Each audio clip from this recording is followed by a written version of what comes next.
Thank you for joining us today for our DecisionWise UPMC webinar. Thank you for being here. My name is Justin Warner, and I will be the host of today's webinar. Today I'm joined by Joe Dicianno, Manager of Talent Management and Organizational Development at UPMC, and Dan Hoopes, Principal Consultant here at DecisionWise. Gentlemen, thank you for taking some time to be with us today. Pleasure. This webinar is being recorded and will be available on demand through our Bright Talk channel, the DecisionWise website, and the Engaging People podcast. The objective of our webinar today is to learn more about UPMC and how they approach employee engagement.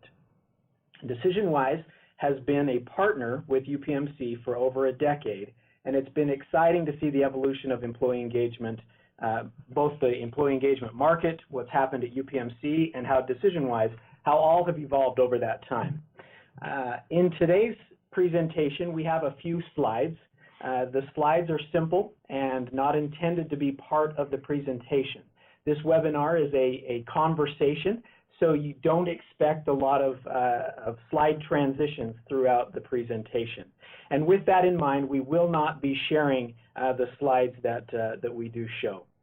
You are welcome to submit questions. We will do our very best to answer them in the time that we have and as we go throughout the webinar. I do have already a couple of questions that have come up. Let me just answer the one. This webinar is not eligible for any SHRM or HRCI credits. This webinar, again, is intended to be an informal conversation with Joe and what's going on at UPMC. So, again, we thank you all for being here with us and excited to go through this. So, Joe, first off, it's a pleasure to have you here. Happy to be here. Thank you for being here, taking time to be in our offices. Time is limited. We know you have a lot going on, so I'm glad that I was able to steal you for a couple of minutes and do this, so really appreciate that. Let's start off with a more informal introduction or maybe a formal introduction, Joe. Tell us a little bit about you, who you are, what you like to do, what you do for fun, and then a little bit about your background with UPMC, and let's start this off right there. Yeah, absolutely. So I followed a pretty unique path to get into the talent management and organizational development space. I actually began my career in the fine dining industry, where I went from a busboy to a wine manager in just a few years. And then 2008, 2009, as most people had to do, I found that the discretionary spending was taking its toll on people spending lots of money on steak, lobster, and wine. So I moved to a more corporate-focused restaurant where I could manage and train and just try to make an impact on people. And during that time, I realized that the restaurant industry was not my long-term career goal. So I did something a little crazy and joined the military. And during that time, I got a lot of experience training with Special Forces and some time in Afghanistan. Were some great leadership lessons learned along the way. Also during that time, I discovered that my true passion is really around the concept of leadership, and I really have a passion for helping people be better leaders and helping enhance the employee experience. So now in my role as talent management and organizational development manager, I have a prime opportunity and a front row seat to be able to do that. I've continued to pursue education throughout the years, getting my MBA from Point Park University in downtown Pittsburgh, and then going on to get my PhD in instructional management and leadership from Robert Morris. Great, Joe. That's awesome, and thank you for your service in the military. I'm always fascinated by the leadership lessons that are learned in the military. Do you mind maybe sharing just a little bit about that? What was it while you were, in the military that kind of caught your attention to say, wow, this is something that I can really grab hold of. This is really where my passion lies. Yeah, so we went through a lot of complex training within Special Forces, and at any point in time, everyone is a leader, everyone is a follower, everyone is wearing multiple hats. And it gives you the ability to look at things from multiple different perspectives and have that constant threat of being coined the leader in the middle of a mission or the middle of a training exercise or in the middle of a real mission or real exercise. So it keeps you on your toes, and I learned a lot about organizational behavior through that process, and just how people will react in situations where they're in a volatile, uncertain, complex, and ambiguous world, a lot like the business world that we operate in today. That's great. So talk a little bit about your passion for employee engagement. So with, how did that kind of stir this passion for, obviously, talent management, leadership, but how does employee engagement fit into that? Because I know that employee engagement is a passion of yours. So how does that all fit together? I think leadership and employee engagement and employee experience are all kind of one and the same for me. So leaders all over the world have massive impacts on people's lives, not just in the workplace, but also in their personal lives. And you hear the concept of work-life balance. And I feel really passionate about being able to provide guidance to leaders and being able to enhance the employee experience by developing leaders and measuring it through employee engagement. So I always feel very passionate, particularly about people that might have bad leaders or bad employee experiences as measured through the employee engagement surveys. To me, it's kind of similar to the concept of bullying in school.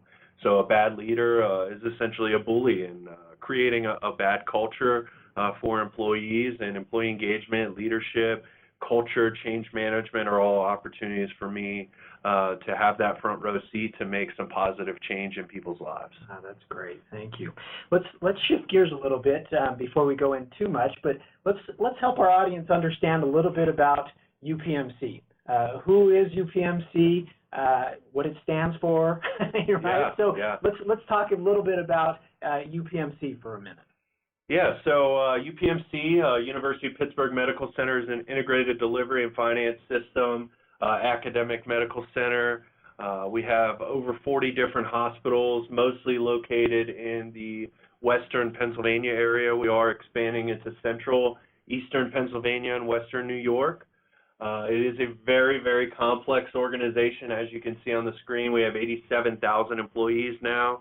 I just spoke with our Chief Administrative Officer as an interview on leadership a couple of weeks ago, and he said when he began 30 years ago, there was 800 employees. So there's been some rapid growth over the past couple of decades. As I said, 40 academic, community, and specialty hospitals, 700 doctors' offices, lots of physicians, nurses, hospital clinical positions, as well as some corporate health plan functions. We are loosely affiliated with, or closely affiliated with, the University of Pittsburgh. And in 2016, our community contributions were $912 million. So to the Pittsburgh region. So really, we focus not just on the employee experience, not just on the leader experience, but on the experience of the members in our health plan, and on the experience that we're creating for the Pittsburgh community as we continue to grow. That's great. One of the things that I find fascinating with healthcare systems is that they are so complex. You have your employee structure from physicians, directors, leaders, executives, down to facilities managers, cooks, dishwashers. Like, you run the gamut with all the employees that you have.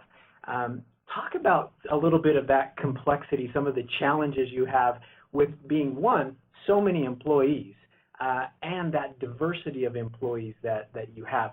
What kind of complexities does that add to your job and your team's job? Yeah, I think this is one of the opportunities to look back at my military experience, and we often talked about the battlefield as being 4, 5, 6-dimensional because of some of the complexities that existed. And we used volatile, uncertain, complex, and ambiguous. VUCA was a term the military coined in 1998, but it still holds true today. And I think as we look at the rapid growth of companies nationally and internationally, and we think about the complexity that brings to an organization that's 87,000 people and has a lot of brick and mortar locations.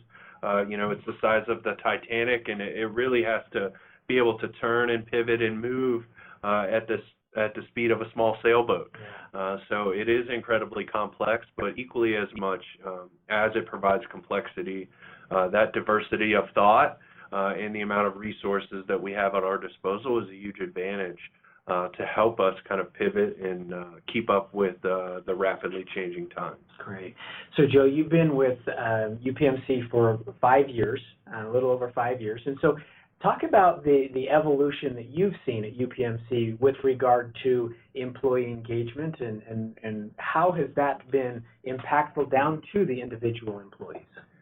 Yeah, so our evolution is a great story, like you said, over a decade relationship with DecisionWise, and we've really been able to evolve through a kind of thoughtful model, which we'll go into here in a few slides. But in late 2011, we did our first survey, and it was met with mixed emotions. We had 37% participation, which is not what our intended goal was. And then we really started to focus time and energy first with doing biannual surveys, employee engagement surveys. So in 2015, we saw some drastic increase to 51%. And really, this was some cultural change that was just helping build trust within our employees and build awareness within our leaders so that our leaders didn't just know about employee engagement, they actually began to care about it and began to understand the business impact of it. I took over in late 2014, early 2015, the survey responsibilities and the employee engagement initiative, which we call My Voice at UPMC. And I really put the head to the grindstone and tried to involve as many people as I could in the process. So 2016, we got up to 59% participation, really at this point just using participation as a key determinant of the trust that exists in our large organization around employee engagement and sharing their voice without there being any negative repercussions or punitive measures taken. And then in 2017, we started an annual cycle. We had 57%, a little bit lower on our first pulse survey, which seems to be standard, par for the course. Whenever you start to measure it more frequently and there's a pulse survey and there's new details and new complexities. But in 2018, we really saw trust start to become a forefront of our employee listening strategy. We had 85% participation. We had the highest employee engagement score that we've ever had at 80% engaged. We had the lowest disengagement that we've ever had at UPMC, and this is not attributed to the My Voice initiative alone. There's been so much invested in the employees in UPMC in the past couple of years that have really helped enhance the employee experience. Yeah, that's great. So one of the things I've always admired about UPMC is the My Voice branding, right? That we created a brand around the employee engagement initiatives. And this is something that we talk to organizations about a lot, is that it's not just a survey, right? It is a full experience about that. And Dan, maybe you can talk just a second about that the experience of when we take on employee engagement. The survey is a component of that, but like UPMC with the whole My Voice initiative, how important that is? That's a great question. We'll get a little bit more into it as we talk about the maturity model, but organizations usually go down a path of creating and delivering against a great employee experience.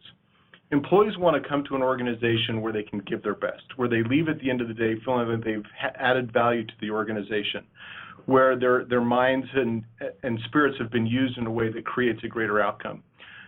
The survey simply becomes a metric around the delivery against that. So we think of the purpose of the survey.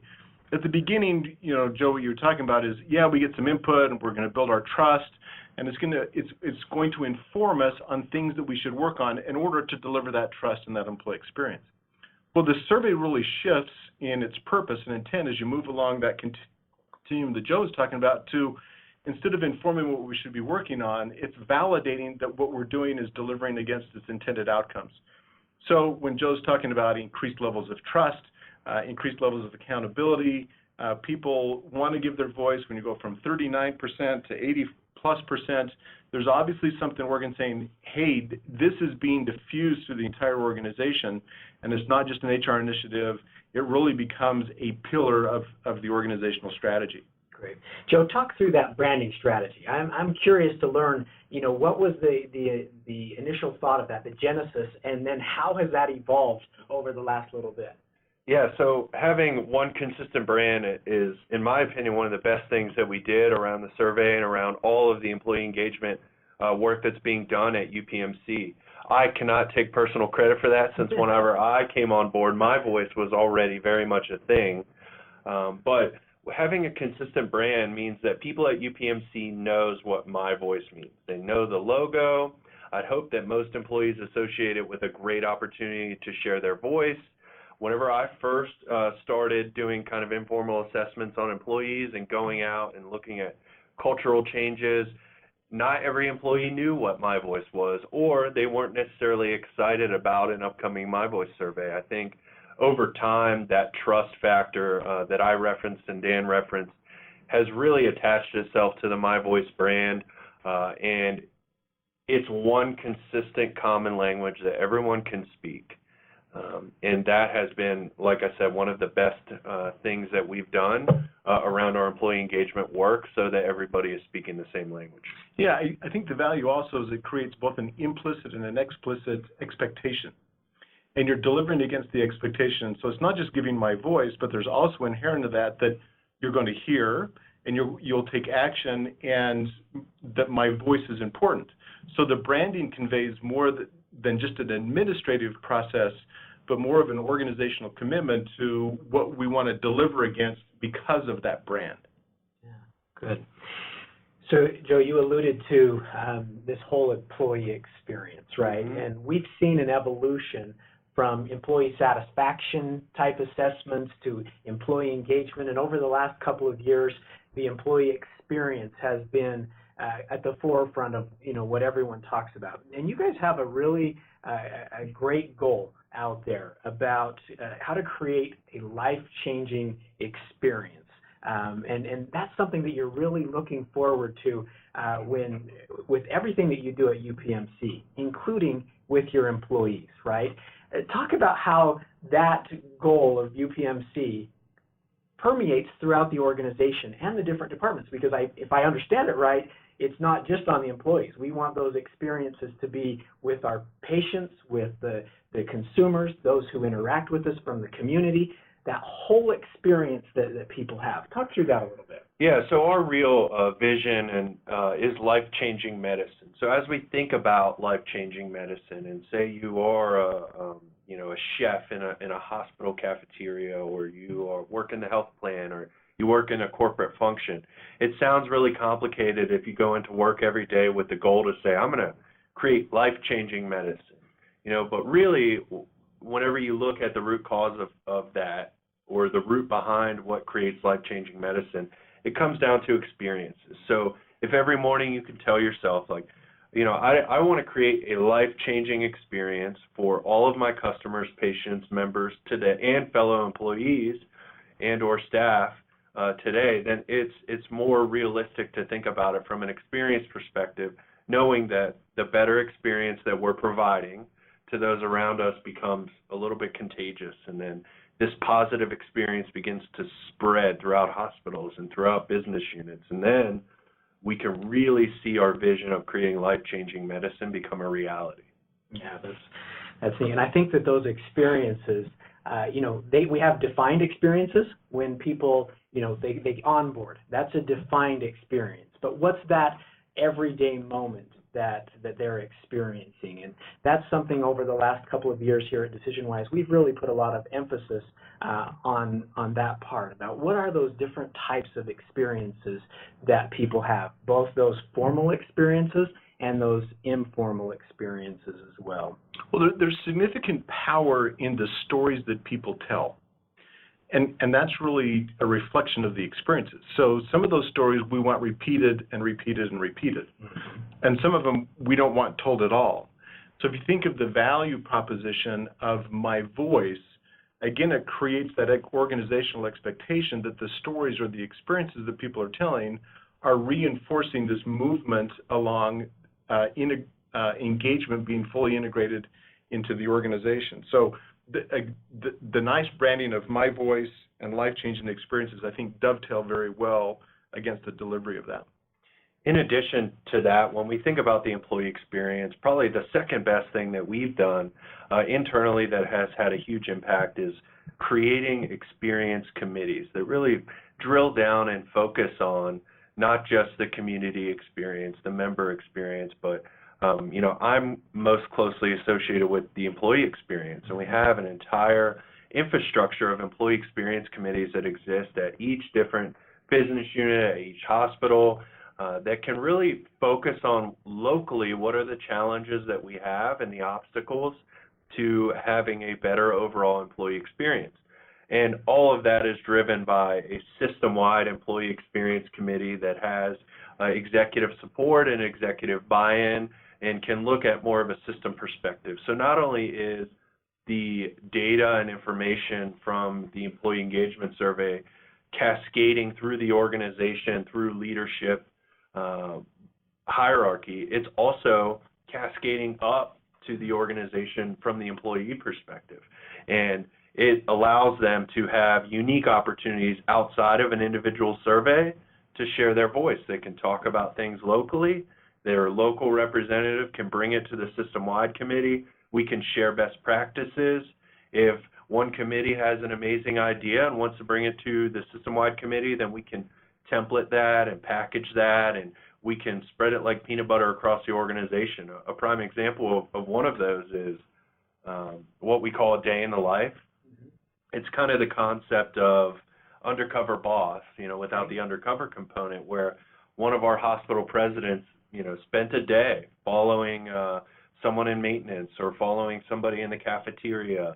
And not only did it make that leader much more visible, it helped him understand different perspectives around the employee experience and what employees all over his business unit are experiencing on a daily basis and how all of that kind of ticks and ties.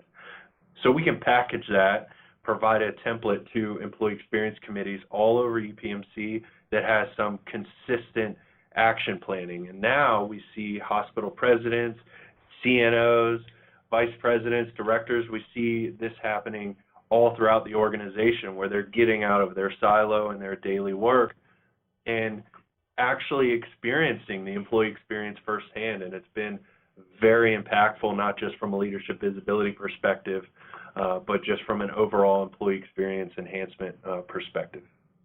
If I could just reiterate one point that I really like about what you're saying is these employee experience committees are not just saying, hey, here are the survey results, now let's go action plan around the results. It's framed in a much higher level saying, how do we create those experiences that you're talking about? And that's what we integrate inside of the business. The survey just simply informs us of are we on target or not. But when organizations move to the experience committees that you're talking about, it's an indication that it's really being deeply seated inside of the organization and that it's part of a higher purpose than just simply, oh, let's go conduct a survey. So you've had really wonderful evolution of that and building that infrastructure and embedding it into the business. Yeah, without involving the employees and actually making them part of the action planning process, then you just have leaders looking at results saying, this, I was low in this statement. I think this is what would work to move the needle, and maybe it will, maybe it won't. But it's much more impactful if that leader sits down with the employees or the employee experience committee and says, I scored low on this statement, but what does that really mean to you? Mm-hmm. Meaning or autonomy could mean different things to different people. So it's nice to get that clarification. And in a lot of cases, having employees actually recommend, here's what I would like to see to enhance the employee experience.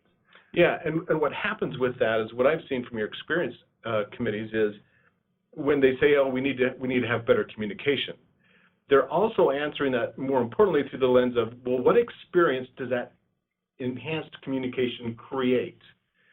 So we can go solve mechanically for, this organization cares about me, or, I need more information of line of sight from my manager, but it's ultimately exactly what you're describing is, what is that experience that we're ultimately creating because we are addressing that issue? That's great. I want to reiterate a point that you made earlier that it's taken a while to get where you are, right? This has been an evolutionary process.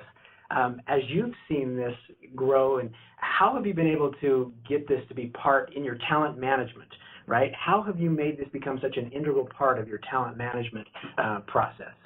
Yeah, so I think, to your point, it takes a while to build it. So if you want to build it right and do it the right way to where it's thick and it's sustainable and employees know and understand it and managers understand it, then it's going to take time. There's other organizations that I've spoke with that can, say, well, we got 85% in our second year, and, it's kind of a loose cultural change to what takes time. And then you find out, well, they were giving out, $10 gift cards to Starbucks or something, and it's this false sense of building engagement into the culture and actually creating cultural change that enhances the employee experience.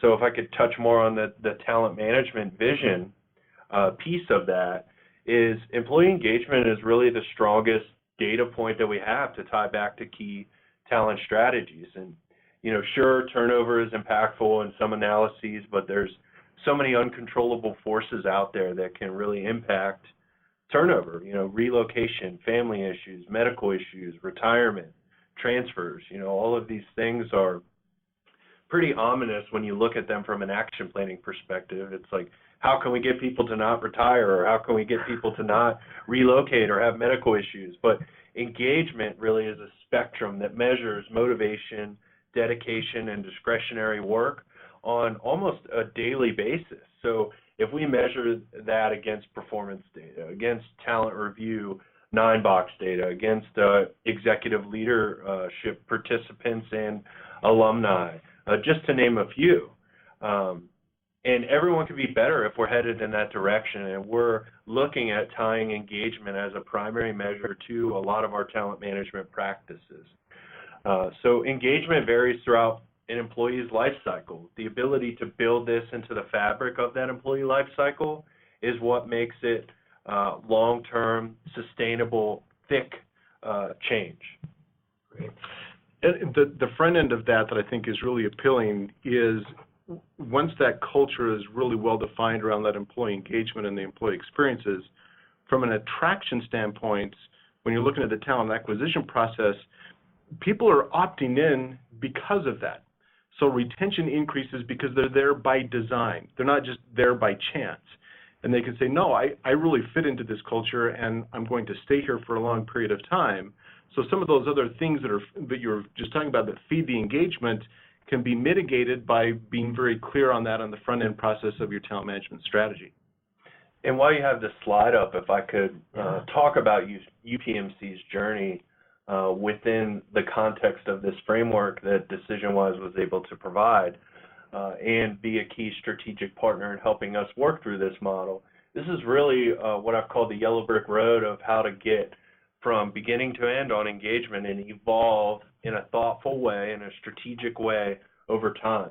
So if you look at the bottom with measurement, this is just making a commitment to measuring engagement. It's just very simple. We want to see what the engagement of our employees are. We're going to do a survey. We're going to measure employee engagement. And as you start to take on some cultural change, you think about a commitment. A commitment is not only am I going to measure engagement over time, I'm going to help build leadership buy-in. I'm going to build tools and templates and resources that leaders can use to create change and enhance the employee experience. This brings up the whole you asked, we listened, concept, which is you shared your voice and we actually want to commit to do something about it and creating positive change.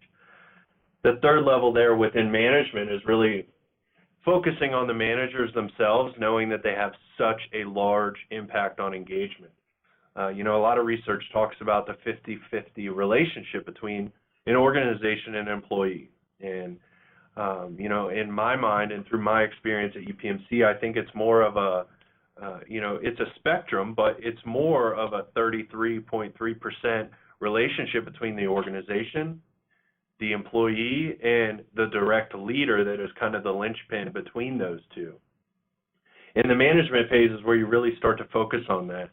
Actually, some UPMC specific data that I think is impactful is we found since 2011 that if an individual leader increases their own engagement by 1%, then they, in fact, increase their employees' engagement by 2.13%. So you're essentially more than doubling your employees' engagement by being a more engaged leader yourself. This is why the management component of this model is so important. And then the integration piece ties back into the talent management practices. Engagement is a key data point that is built into talent management practices across the organization and becomes integrated with the employee experience. And then the last piece is mastery, where we hope to be someday and probably in the next 2 to 3 years really move to this level. At Mastery, we're a best practice in employee engagement. We're a next practice in employee engagement. We're not just following a yellow brick road at this point. We're paving the yellow brick road, and we're moving forward and creating new ideas and being innovative, not just around employee engagement, but around the entire employee experience and sharing those best and next practices with others externally and celebrating them internally.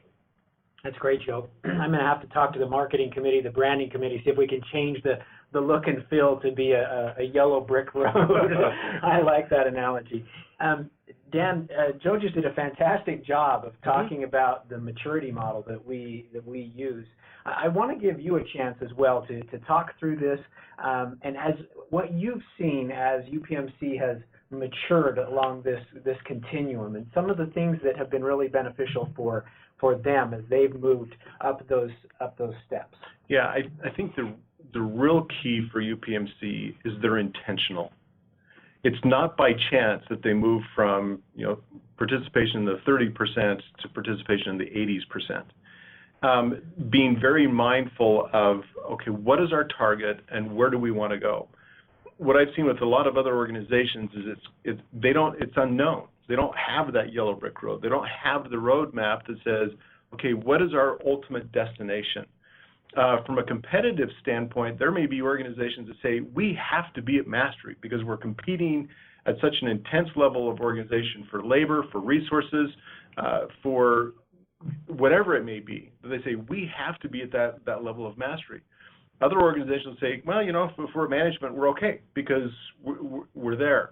What's been great about the interaction with UPMC is now they've defined from a resource allocation standpoint, from an experience standpoint, from a strategy standpoint, hey, we have to be at mastery because of the complexity of our business, because of the proposition value to our patients, making sure that the interaction and correlation between high patient sat, high engagement continues to stay high because people want to be healthy when they leave a hospital. So that's what's been nice is it's been very intentional, not passive as we see at the bottom of the graph there. I'm really curious from both of you, and you both answered this. A lot of organizations that we talk to struggle to get from that commitment to management, from having it become an HR initiative to becoming, okay, I've got to integrate the management because we preach all the time that 50-50, and I like what you said, that 33-33-33, because we know exactly what you said, that manager is critical in employee engagement. And that's one step of integrating into management, but we also have to get senior leaders, but they're not just saying, oh, go run a survey and let's see where we are and we'll check the results. I'm curious your thoughts about how you were able to get from that commitment where we were just doing it to now we're really driving it through our management teams. Yeah, I think that really comes down to accountability, whether that's organizational accountability, building it into the performance management cycle, for instance, saying, setting key goals and SMART goals that, I want to increase employee engagement by 1% or by 2%, or whether it's self-accountability, which is most important in the thick change that I hope to make, which is managers don't just know about engagement and know about the measure of engagement. They understand the full business impact of it and they care about it. If you are a leader who is engaging your staff and providing an engaging culture, then that makes your job much easier as a leader, and you can be much more productive. And we know from various statistics that engagement is tied to performance, to productivity, to turnover, to safety, to so many other things that are important to organizations. And we really want managers to understand that as well, so that they can, have the what's in it for me. Why do I want to change? Why do I want my staff to be more engaged? Well, it'll make your job much easier if you do that, and it will make your business outcomes be much more desirable. One of the great things that UPMC has done in making that transition is they've helped the leaders understand that engagement is local. So my interaction with my team, if I'm a leader, really has the greatest impact on that. If I don't know that, if I don't know what I'm accountable for, then how can you hold me to a standard of behavior that creates that outcome? So UPMC has done a really good job of saying it's not HR that owns this, and it's not the senior executives. As they diffuse that across the entire organization, people not only now understand what it is, but they understand how they can deliver that and the impact of that as well. So the infrastructure that UPMC has built in delivering that message and that accountability has been really outstanding. Yeah, that's great. Guys, anything else with the maturity model you want to touch on before I kind of shift gears on us a little bit? No, before we shift gears, though, I have had the opportunity to be the face of this employee engagement advancement at UPMC, but I would be remiss if I didn't, mention HR and mention the Employee Experience Committee and mention all of the leaders and managers and employees across UPMC that have really created some positive energy and momentum around this My Voice brand and really taken it and made it truly contagious. So, I am sharing the message, but I'm doing so with 87,000 employees, 8,000 managers, a really strong HR support team that makes all of this possible. So I just wanted to recognize those individuals. Yeah, and from my perspective, what that looks like is when I go and talk to managers there and interact with these teams, there's a different mindset. It's not, from 9 to 10 o'clock, I need to go do engagement. And then at 10 o'clock, I'm going to go back to my job. And then the next day, it's like, time for engagement. Now I need to focus on that. It's really being integrated, to use a medical term, into the DNA of the organization. And it's not a separate thing that I have to do. It just simply becomes part of what I do. And what Joe, I think, was really effectively illustrating is it takes a large number of people to be able to do that. And that infrastructure has to be intentional, which they've done, in order to have that sustainable over a long period of time. Yeah, and for our smaller organizations, they might only have 1, 2, or 3 people to be able to do it. But the key is that we spread the wealth. We want to get as many people involved in this as possible, and that is the goal. And I really appreciate you saying that, because it is critical for us to acknowledge everyone, that it takes everyone. It takes everyone to build an engaged culture. It's not just one person and one HR leader who thinks that they can do it. It's not one executive. It really is a team effort. Yeah, and it becomes a social currency that makes cultural change possible, where if you're not engaged, then you're wrong and you're doing the wrong thing. And that's really what makes it sticky and what makes it thick cultural change, as I've used that term before. Great. So, Joe, to shift gears a little bit, as you were giving out those stats about the manager and the 33, and you put those right to the decimal point, because I know you love data and you love numbers, I want to shift gears a little bit and talk about how you use some of this with data. And, data is really changing the way that things, we perceive things, how we measure. And so I want to talk a little bit about, how do you how are these things correlated with other business metrics? Patient satisfaction, for example. We recently got a question about costs, right? How do we correlate all this stuff with your business metrics, and what do you do to approach that? Yeah, so I've spent many early mornings and late nights structuring data and correlating it with engagement metrics, trying to prove mostly the what's in it for me, so that managers and employees can see that engagement has such a large impact on so many other things. So I've seen it side by side with almost everything: performance, our UPMC values, revenue for the hospitals, pay, hours, locations, job functions, generations, ethnicity, even as detailed as how long of a commute do people have to go to work, and how does that impact engagement. But most recently, what I think is the most impactful example, we did a correlation with span of control, which is the number of direct reports per leader.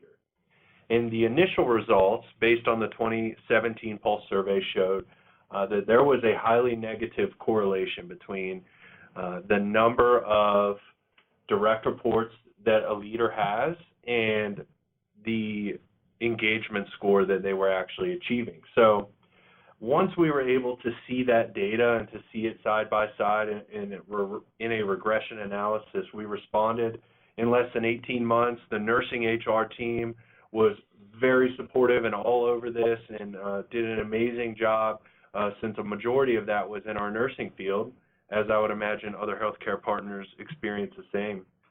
And our highest areas of span of control have been addressed, and in less than 18 months, we were able to take that negative correlation and make it almost a flat correlation by simply repurposing clinician roles across the system, by looking at unit directors and the span of control that they have, and by constantly reporting on areas that have high span of control. And there's been drastic improvement in engagement because of that, and in a large part why we were able to achieve our highest engagement score that we've had to date in 2018. That's correct. I think the great thing that UPMC is doing is there's a myth, an incorrect myth and definition of employee engagement, and employee engagement often is just say, oh, how do I feel? Am I happy at work, and do I feel positive about that? That's an incomplete definition of engagement. The more important part of that is, well, what do I do with that? Do I engage, as Joe was talking about earlier, do I have higher levels of discretionary effort? Am I solving business challenges and problems? So what you see from UPMC and what Joe was talking about is not just a measurement of how we feel, but it's a measurement of what we do, and the direct connection to the outcomes of the business, which then feed, hey, I feel positive because I'm working here, but it's not just a measurement of feeling, it's a measurement and delivery against what I do. Yeah, and that's a great point that goes back to life-changing experiences. And we actually got a question that talks about, with an increasing focus on affordability and expense reductions in healthcare, how have we been able to keep a focus on engaging employees when they interpret those efforts as taking away from the employee and the patient experience? And these correlations that we've been able to do to show the impact of employee engagement have not only helped us build a business case to continually measure it and, in fact, increase the frequency in which we measure it, it's also allowed them to see the impact of this. So it's not a dead investment to think about investing in employee engagement and in the employee experience. It's an investment that is well made, knowing that engaged employees create a life-changing experience that helps us achieve our vision of creating life-changing medicine. So, Joe, where do you see that going in the future? Data is becoming more and more accessible. There are tools and resources now that, someone like with your expertise, and here at DecisionWise we have expertise to help smaller organizations. How do you see that use of the data going forward with employee engagement, with the whole employee experience, and turning it into a profit center, really showing it as a profit center, not necessarily turning it into a profit center, but showing how those correlations, we talk about in one of our books that the employee experience equals the customer or patient experience, and we know a positive patient or customer experience equals increased revenue, and kind of the trickle effect there. Be interested in your thoughts about where you see data going in the future with this.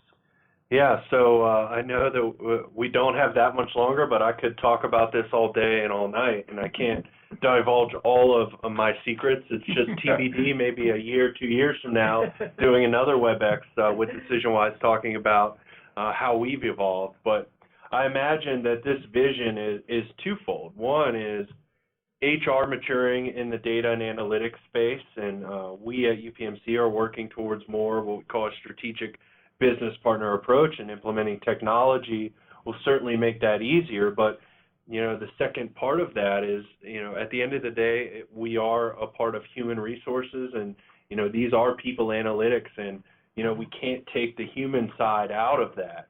We're dealing with the imperfect science of people and motivation, and things can't always be quantified. So a good mix between the human side of things, or what some managers would call, the soft stuff, and analytics can help us enhance the employee experience.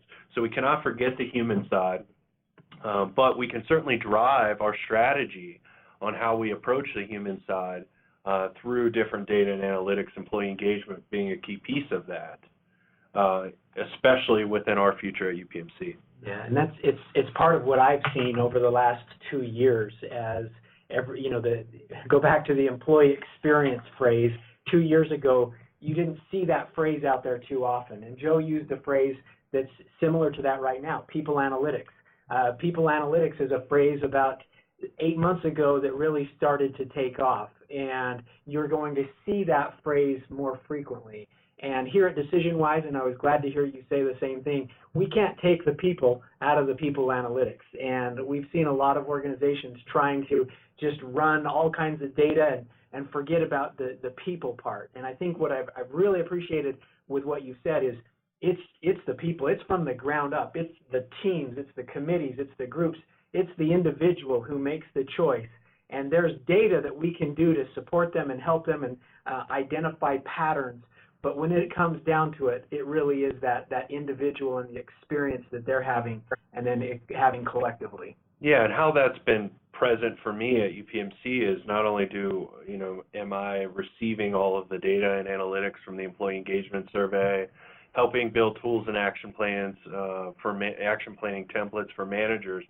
One thing that I started doing probably about 3 years ago that made me realize that you cannot quantify this was I started doing what I call hospital tours with the objective of meeting HR teams locally and networking with them so that I could better understand their challenges, but also just walking around different hospitals and business units. And I had the added advantage of knowing what their employee engagement scores were, and then I could see that cultural impact and that experience firsthand to know that their engagement score is X, but the experience when I walk through that nursing unit or that hospital in the hallways is Y, right? So it's two different components that I'm looking at, and that was extremely helpful in getting me outside of the data silo and the data coma,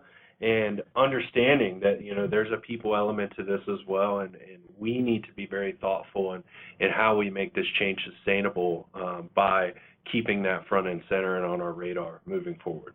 Great. I'm going to ask you to put on your future views, right?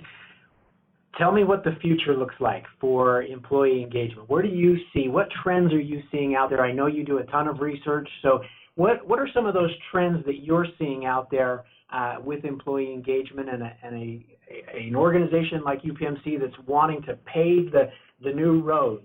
What are you seeing, and what things are you hoping to integrate into your solution? Yeah, as I said earlier, I don't think we can divulge all of our secrets, but the vision for us is really short, simple pulse surveys capturing specifically intended perspectives based on business needs. Not just measuring employee engagement in the way that we always have, but thinking outside of the box and measuring engagement as a key tool aligned with our future strategy. So my voice will become, hopefully, the primary employee listening strategy at UPMC. And based on where we see our business being 2, 3, 4, 5 years from now, we can start to anticipate the impact on engagement, and we can start to measure meaningful things in advance so that we're proactively addressing employee engagement, not just being reactive to results as they come. The other thing is not going overboard, recognizing that we have a three-step action planning process that DecisionWise has been a key partner in, which is awareness, action, and accountability. So each time we measure engagement, we want to leave enough time to go through that three-step process. And if we go overboard and start measuring engagement on a monthly frequency or some radical transformation, then we're not allowing that change to be thick and to be fully sustainable. The real goal here is that employees and leaders understand the impact of engagement. They understand their 33.3% role, and they own their own engagement. And they're actively seeking opportunities to engage others through creating a life-changing experience. Great. Dan, any thoughts that you would add to that? Yeah, I just building on what he would say, I would say that where I see organizations going with this as well is the front end piece of that is being really clear and defining what the employee experience is for that organization. Having worked a lot in the software world, there's a difference between all of those high-tech companies along the 101 corridor in Silicon Valley, all very successful, but all have very unique cultures. So what I hear Joe describing is, hey, we need to be mindful of not only the measurement, but are we defining that EX, which is the 33% that the organization needs to do, the delivery against that, which is through the management channel, and then me as an individual, the 33% that I own is, am I engaged? And if I'm not, then I need to do a self-assessment and do a discovery of, well, why am I not fully engaged? Because it's been defined by the organization. The transactions between me and my manager are consistent with the espoused values of the organization. Must be a personal problem.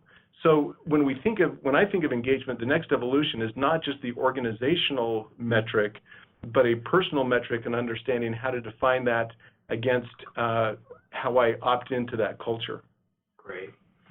Well, guys, this has been fantastic. I really appreciate the time that you've spent. I have one last question. I'm going to give you, Joe, the last opportunity here to, what advice might you give to HR folks that are out there trying to work their way up the maturity model? What piece of advice might you give them in their process? Yeah, I would just say that what's been most impactful for me is keeping an eye on that trust factor and ensuring that managers and leaders are not out there having punitive responses to the results or trying to pinpoint, well, this was this employee that said this or this employee that said that, and not pointing the finger or looking at the results as an opportunity to punish, but to build trust. And together, everyone is a part of enhancing the overall employee experience.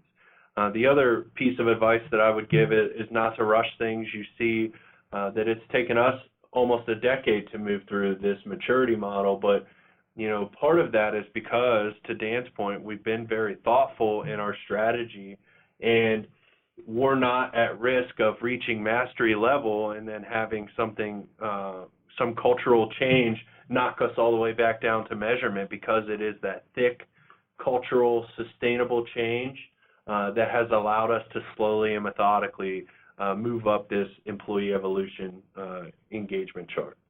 Great. For me, I would connect it back into one thing that Joe said at the very beginning.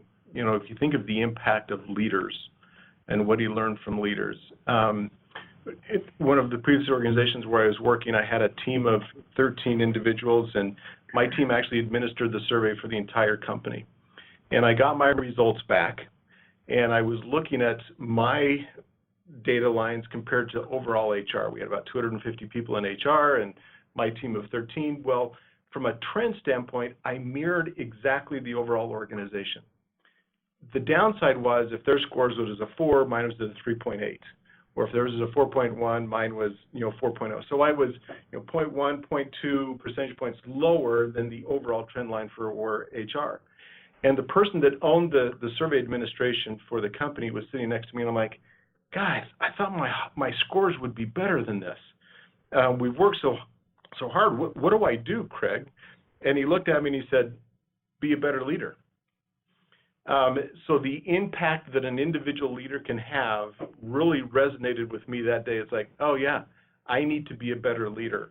What is it that I own, not only for myself, but there's dual accountability, especially for us in leadership roles, of making sure that we're creating that environment, that we're creating a career best, if you will, that we are using those mechanisms to move forward. Right. So be a better leader. Yeah, and one last thing, around all of that is thinking about the employee experience. If you're not continually revisiting the employee experience and measuring yourself and what you're doing, then, I would ask the question, what are you doing? Which is, are you sustaining an already high employee experience that you're providing, or a customer experience, or a member experience? And part of sustaining it would be continually improving upon that. So a model like this just creates that thoughtful way that you can enhance the employee experience and ensure that you're not falling down pegs, or you're not becoming complacent, or you're not just sustaining a subpar employee experience. And, we use the term volatile, uncertain, complex, and ambiguous at UPMC, and, that VUCA term really means a lot in the business world today. And when we think about some of the buzz that's happening in HR right now, the war for talent and the baby boomer to millennial population shift, and is there the right talent out there to help us achieve our vision into the future? Employee engagement and the employee experience to me is key to that, because, at some point as competition heats up, then employees are going to gravitate towards where they can get the best overall experience and where they can also provide a meaningful and impactful experience that drives their engagement. Great. Well, gentlemen, thank you so much for taking time out of your really busy schedule today to have this webinar.